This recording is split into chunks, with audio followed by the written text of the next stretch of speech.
Agora vamos falar de taxa da TR, né? Taxa referencial. Então, a taxa referencial, galera, é uma taxa utilizada, né? Para quê? É uma taxa utilizada para quê? Muita gente vai falar utilizado para caderneta de poupança. Cuidado, que na prova, a prova vai achar que você só sabe isso da TR, né? Que ela é utilizada para o cálculo da caderneta de poupança. E depende do cenário, né? Também. Ela é utilizada sim para caderneta de poupança, mas não é isso que vai cair na tua prova. Vai cair como que a TR é formada, tá? Vamos ver quem está estudando e já sabe como a TR é formada. Responda a questão 18 para mim. A TR é medida considerando o quê? A TR, galera, é formada pelas taxas praticadas nas letras do Tesouro Nacional. Decore isso aí, vai cair na tua prova, tudo bem? TR é formada pelas taxas, né, das letras do Tesouro Nacional, que são títulos públicos pré-fixados, tá? De emissão do Tesouro Nacional, tudo bem? Então, no nosso mapinha mental está lá a TR. Ela não é formada a partir da caderneta de poupança, ela é formada a partir da taxa praticada, né, nas LTNs. O caminho é esse aqui. Da LTN sai uma taxa chamada TBF e dessa TBF sai uma taxa chamada TR. Esse é o caminho. Mas se cair na tua prova que a TR é formada pelas letras do Tesouro Nacional, assim como aquela questão ali, nem falou de TBF, tá certo também.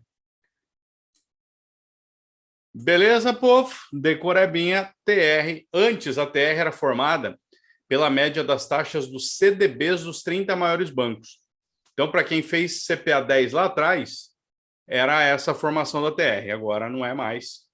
A TR é formada pelas operações, né? Pelas operações das letras do Tesouro Nacional. São três políticas que vão cair na tua prova: política monetária, política fiscal e política cambial. Tudo bem? Vamos lá. Notícias do Jornal Nacional. O dólar recuou nessa tarde depois de uma intervenção do Banco Central. O Banco Central, né, liberou as moedas estrangeiras que estavam no seu cofre, fazendo com que a moeda se estabilizasse num patamar adequado. Que política que é essa? Boa para todo mundo que respondeu, política cambial, né? Falei de moeda estrangeira, política cambial, tudo bem? Política cambial. Reunião do Copom aconteceu e a Selic foi mantida em 13,25%. Qual a política que está sendo executada naquele momento?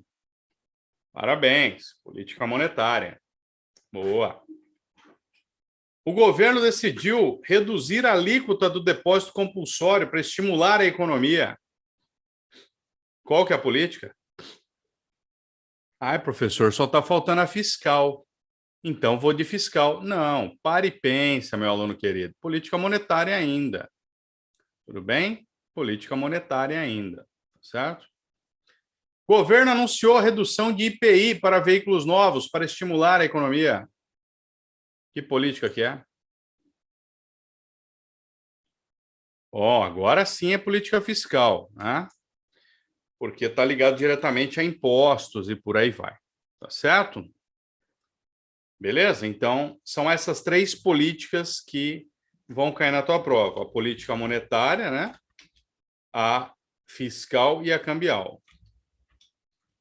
Lembrando que quem executa a política monetária, né? Quem executa a política monetária é o Banco Central. Legal? Então vamos lá. Presta atenção nessa questão aqui. Visando conter a inflação, o Copom iniciou um ciclo de alta de taxa de juros, fazendo uso de uma política monetária contracionista. Como um dos efeitos esperados, haverá o quê? Legal, meu povo. Parabéns, né? A grande maioria foi na alternativa correta. Quem não foi, fico preocupado, tá? Porque pode ser que não tenha entendido, não tenha interpretado. Vamos lá. O Copom iniciou um ciclo de alta de juros. Vai ter mais gente gastando no shopping ou menos?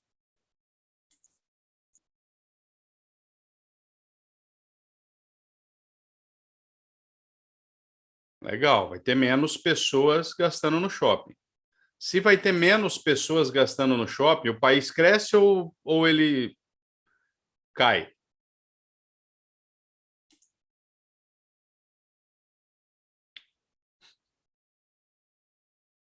E eu não estou nem falando de estagnação, ele cai mesmo. Tá bom, qual que é a alternativa que faz o país desacelerar, meu povo? Alternativa B de bola, né, pô? Redução da taxa de crescimento do PIB. Se eu quero que nesse momento você contraia o seu abdômen, vai lá, todo mundo contraindo o abdômen. Contrai o abdômen, contrai a respiração, tá? Então vamos lá. Contrai o abdômen. Beleza? Sua barriga ficou encolhida ou ficou o barrigão para fora? Ficou encolhido, não é isso? Você ficou com o abdômen definido agora quando você contraiu o abdômen, beleza? Então, quando o governo tem uma política contracionista, ele reduz algo, ele reduz a atividade econômica, beleza? Então, contrai o abdômen, política contracionista, eu estou freando alguma coisa, eu estou segurando alguma coisa, segurando meus músculos aqui. Beleza? Ao contrário, vai lá, expande o abdômen agora, expande o barrigão, deixa o barrigão parecendo uma mulher grávida agora, Rodrigão. Vai lá, deixa aí. Bom, expandiu, cresceu, não é isso? Então, quando a política é expansionista, o governo quer que a economia se acelere, tudo bem? Beleza? Então, expansiva, expansionista, o crescimento do país cresce. Tudo bem, galera? Beleza? Então, vamos seguir em frente aí, tá? Vamos lá. Agora, vamos para os exemplos na vida real. O governo tá com uma política contracionista vigente. Contracionista, tá? Pergunto para vocês. O governo quer retirar ou injetar moeda em circulação? E aí? Injetar ou retirar moeda de circulação? Política contracionista. Lógico que ele quer retirar moeda de circulação, tudo bem? Por que ele quer retirar moeda de circulação? Para você não gastar no shopping. Se você não for gastar no shopping, vai cair o preço da geladeira. E aí a inflação vai entrar no centro da meta. Legal? Então, qual que é uma das atitudes para o governo fazer para ele retirar moeda de circulação? Comprar ou vender títulos públicos? O que vocês acham? Parabéns para quem respondeu que o governo tem que fazer o quê? Vender títulos públicos. Tudo bem? Por que o governo tem que vender títulos públicos, Igor? Porque daí, quando ele vende, a Suelen compra. E quando a Suelen compra, ela vai ao shopping no final de semana e ela lembra que o dinheiro dela está tudo investido e daí ela não pode ir na Casa Bahia. Beleza? Tudo bem? Então, quando o governo vende, a Suelen compra, e quando a Suelen compra, sai dinheiro de circulação e ela não gasta no shopping e a geladeira volta para o patamar correto, tudo bem? Então, quando o governo compra títulos públicos, a política não é contracionista, nem restritiva, ela é expansiva ou expansionista, tudo bem? Porque quando o governo compra, a Suelen vende. E quando a Suelen vende, aí o que ela faz? Né? Ela consegue ter dinheiro para ir ao shopping, beleza? Então, primeiro, vamos relembrar aqui a diferença das duas. Política restritiva e contracionista restringe o crescimento, eu aumento os juros, por exemplo. Né? Expansiva ou expansionista, eu reduzo os juros para você gastar no shopping. Eu contribuo com o crescimento do país. Tudo bem? 3 instrumentos vão cair na tua prova. O primeiro é o Open Market. O que é o Open Market? A compra e venda de títulos públicos. Com isso, o governo controla a liquidez da economia rapidamente e ele retira ou injeta moeda na economia. Então, quando o Banco Central entra comprando títulos, quer botar grana em circulação. Quando ele entra vendendo títulos, quer retirar dinheiro de circulação.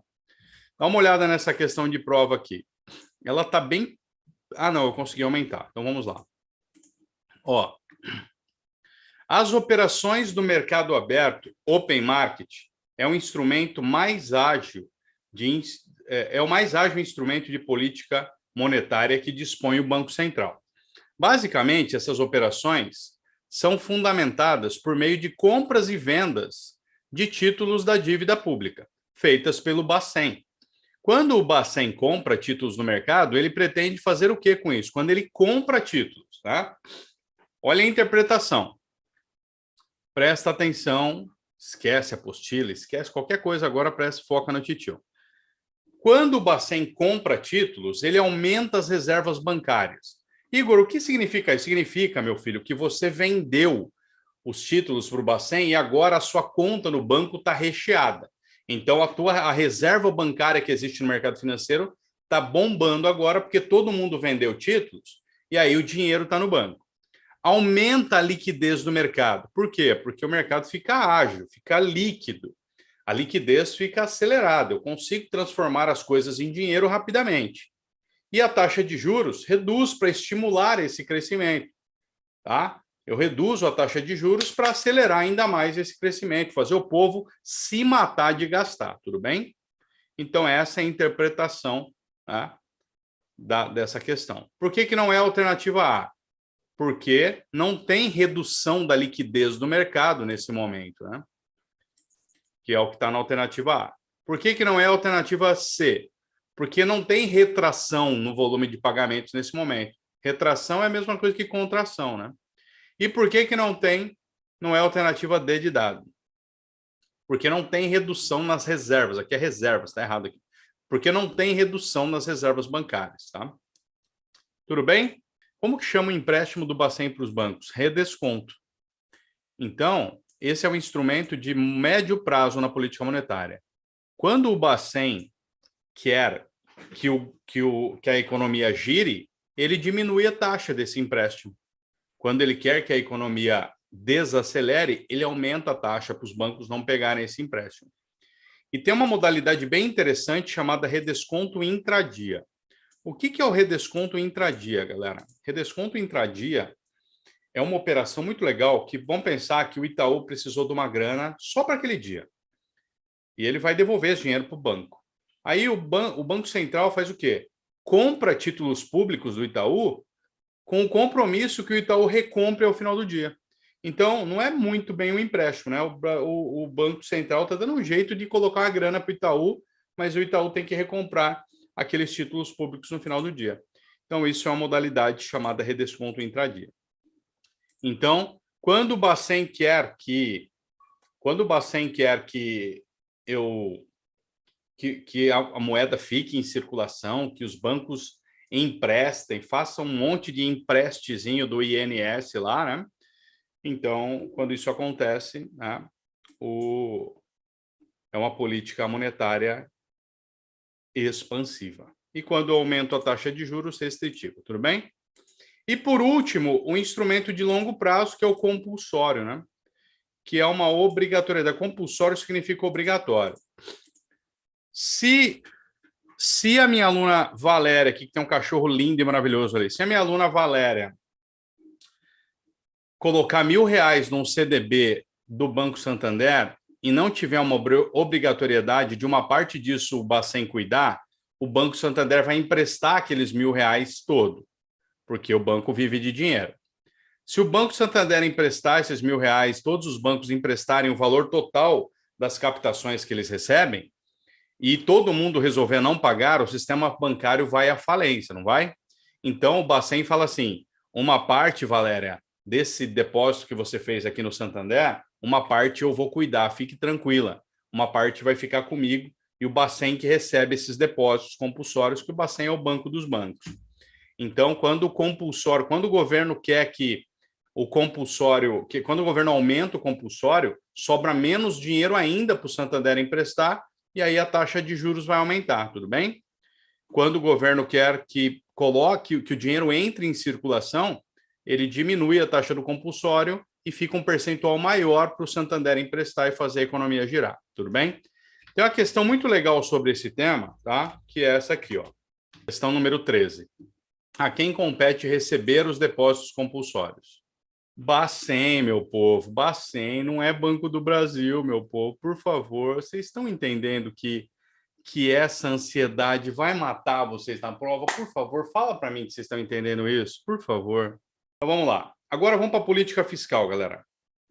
Política fiscal é quando o governo toma alguma atitude para financiar um déficit orçamentário, quando ele toma uma atitude para redução de tributos, por exemplo, tudo bem? Então, isso é uma política fiscal, tá? Eu vou trazer de cara já uma questão, tá?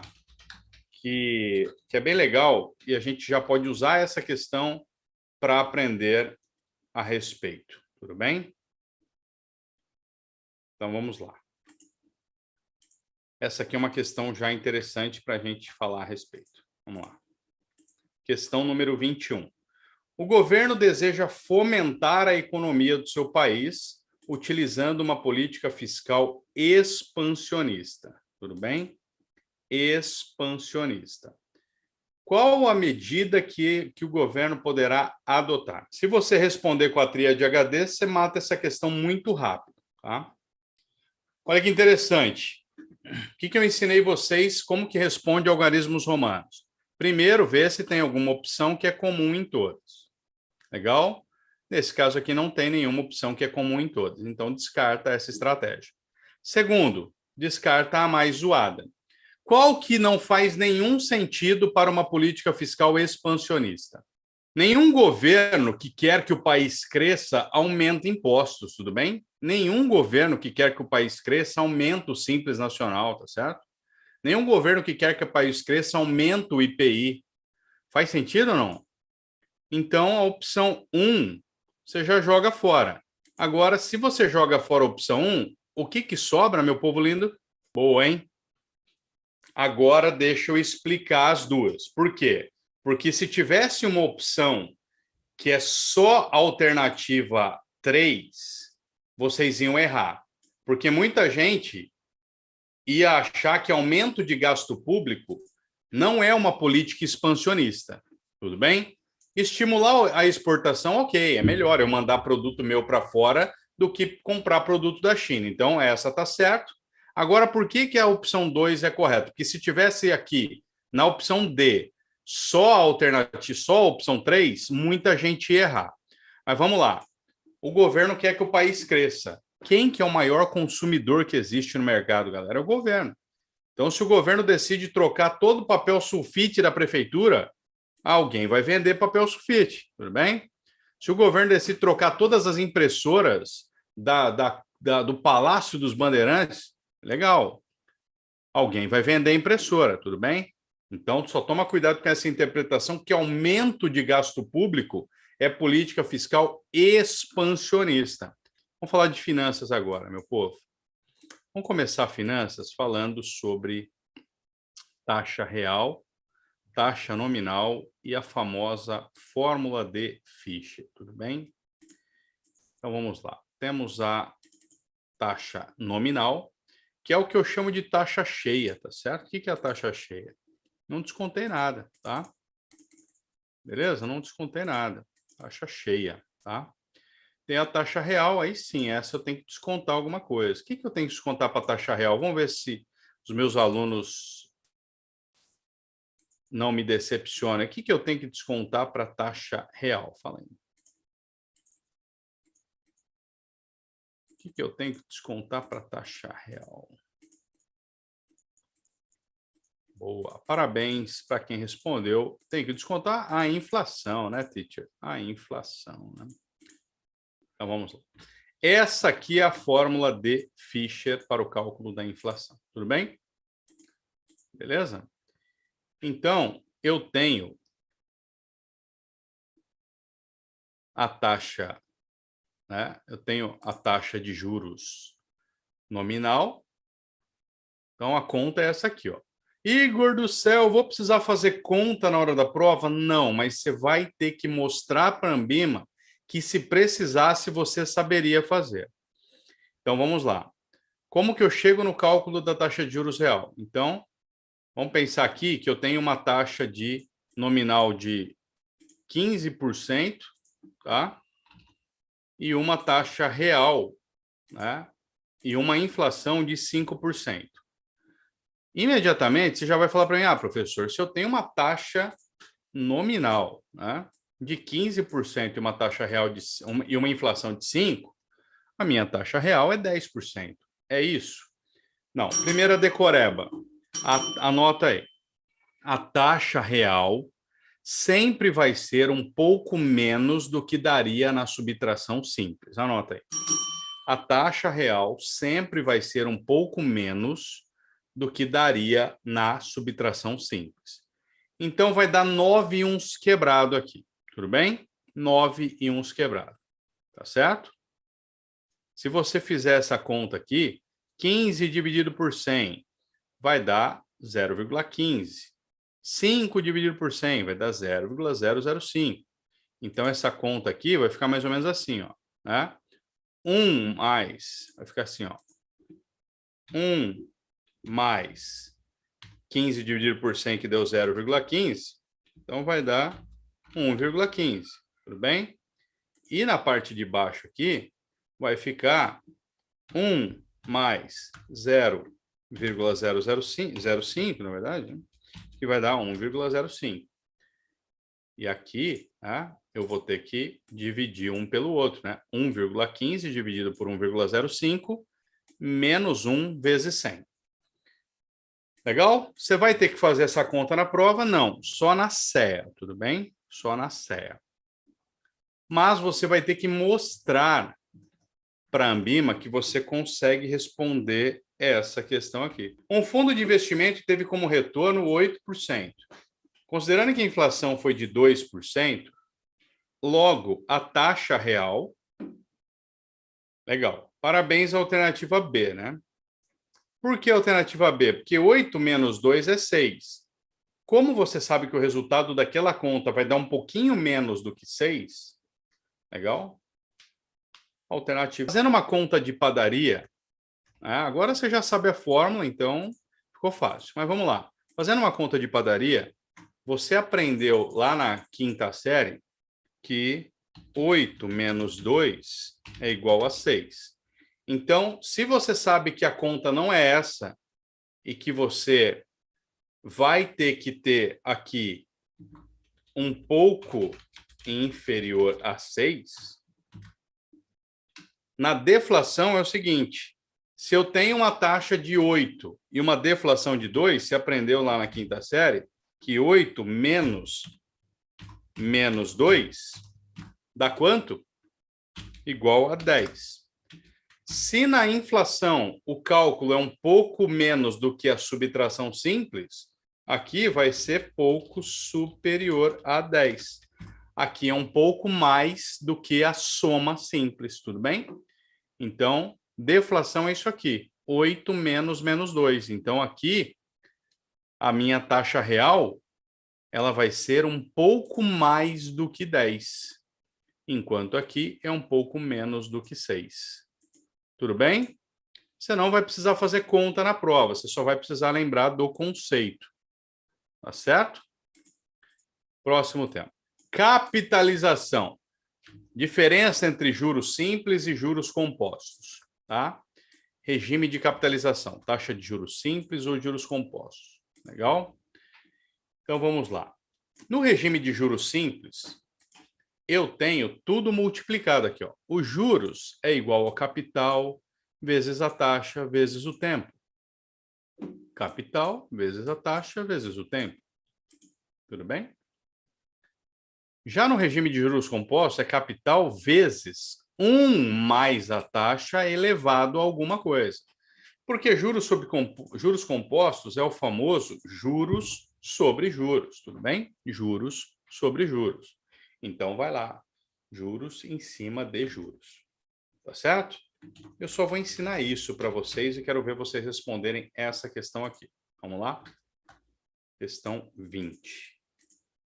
Um capital C aplicado por 10 anos, por 2 anos. Um capital C aplicado por 2 anos com juros compostos, com uma taxa I ao mês, proporcionará um montante igual a... Legal, parabéns para quem foi na letra B. Por quê? Vai tomar pau na prova pela ansiedade, né? Não leu o exercício corretamente, né? Primeira coisa, você já elimina a alternativa A e C, porque é juros compostos e não tem nada fora dos parênteses, né? Se o capital é por 2 anos e a taxa é ao mês, você faz o cálculo em cima de mês, né? Alternativa C, beleza? 24 meses. Não é por 2 anos, porque a taxa foi dada ao mês, não é isso? Então, ele vai capitalizando 24 vezes. Não é 2 anos. Maravilha, galera. Então, se o valor presente, né, o valor futuro que eu trago ao valor de hoje, o valor futuro é o inverso, né? O valor futuro é o valor que eu tenho hoje, que vai ser capitalizado com uma taxa de juros e vai render um montante lá no final, tudo bem? Lembrando que alguns investimentos no mercado, né? Alguns investimentos no mercado, eles pagam cupom de juros, inclusive. Então, no meio do caminho, você não precisa ficar esperando, né, o dinheiro vir, né? O que é um investimento que paga cupom de juros? Que de vez em quando você vê a cor da grana, você já começa a ver a cor da grana, tudo bem? Agora vamos falar de custo de oportunidade. O que é um custo de oportunidade, Fabiano? Custo de oportunidade é o seguinte, eu prefiro tomar cerveja do que tomar vinho. Qual que é o custo de oportunidade da operação? O vinho. Por quê? Custo de oportunidade é alguma coisa que você abre mão trocando por outra. Tudo bem? Então, se cair isso aqui na tua prova, né? O que é custo de oportunidade? Você já sabe, né? Custo de oportunidade é uma oportunidade que eu abro mão em troca de outra. Beleza? Simples assim. Tranquilo? Então, seguindo no nosso mapinha mental. Professor, o que é taxa livre de risco? Anota aí, títulos públicos federais. Selic, enfim. Então, quando cai na tua prova, fulano deseja investir sua grana em algo que melhor represente o ativo livre de risco, né? Ele vai investir em quê? No que tem menor risco possível, legal? Segunda rentabilidade esperada. Qual que é a diferença da uma para outra? Observada é o que aconteceu no passado. Esperada é o que você espera para o futuro. Tudo bem? Legal.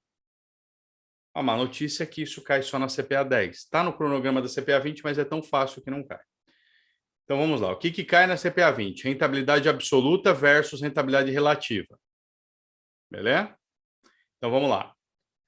Você foi ao banco e perguntou para o teu gerente quanto rendeu o meu CDB no último mês. O gerente fala: seu CDB rendeu 8% no último mês. Ou no último ano, né, para ficar mais condizente com a realidade. Seu CDB rendeu 8% no último ano. Legal. Meu gerente, o senhor tem certeza disso? Tenho certeza absoluta. Beleza? Pronto. Rentabilidade absoluta é aquela rentabilidade cheia também, né? Tipo a taxa nominal, a mesma coisa. Né? Legal? Meu gerente, esse investimento foi bacana? Depende. Vamos dar uma olhada no benchmark? E aí eu entro no jornal, entro no Google e vejo quanto foi o CDI naquele período. O CDI rendeu 10%. Poxa vida, esse investimento não foi legal, porque ele rendeu apenas 80% do CDI. Então, com relação ao benchmark, com relação ao CDI, ele não apresentou um rendimento bacana, tudo bem? Essa é a rentabilidade relativa, legal? Beleza? Então vamos relembrar aqui as paradas. A ação ordinária dá direito de voto nas assembleias na proporção de um voto por ação. Dá para eu dizer, então, que o cara que tem ações ordinárias pode decidir os rumos da empresa? Sim, né? Porque ele está lá votando na assembleia. Pô, mas o cara tem um voto só, tudo bem, pode ser o voto de desempate, não pode? E a ação preferencial? Tem um tag along mínimo de 80%, que no mercado, esse tag along, a tradução dele é extensão do prêmio de controle, ou seja, eu garanto ao acionista que não é controlador pelo menos um mínimo ali garantido, né? Preferência na distribuição de dividendos. dividendo 10% maior do que é atribuído às ações ordinárias, adquire direito de voto caso a empresa não distribua por 3 exercícios consecutivos, e sua emissão não pode ultrapassar 50% do total de ações da empresa. Beleza?